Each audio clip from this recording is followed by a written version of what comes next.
这个中秋连假有袂少人是烘肉配饮料配月饼。营养师讲，这会当讲是脂肪肝的特餐。啥是脂肪肝呢？就是咱咧讲的肝包油。因为伤甜甲伤咸，拢真会互脂肪积离的肝脏。若是严重者，佫会肝硬化。国健署的调查，最近3年来，肝包油的患者增加2成，稳重的患者更加是高达600万人。营养师讲，都是因为现代人爱食甜物，爱食鸡卵糕，爱啉中豆茶，加上这个含糖的饮料，这拢是造成肝包油真要紧的原因。中秋月饼是安尼一粒算一粒，过来一杯饮料，也搁有烘肉拢食无停，真享受，搁爱小心脂肪肝。因为我们过多的热量之后，它容易变成脂肪。它就会储存在肝脏里面。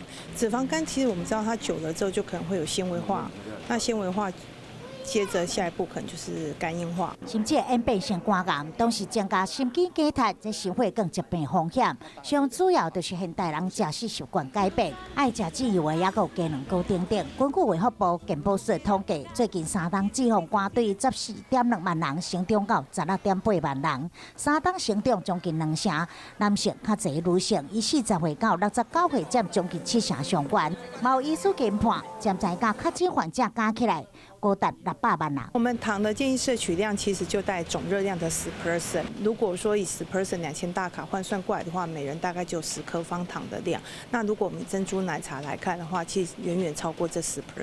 脂肪肝会当讲是无明病，营养师建议平常时爱减啉含糖的饮料，减食脂油的物件，较常运动，控制食食，而且爱定期检查，才会当避免脂肪肝来找你。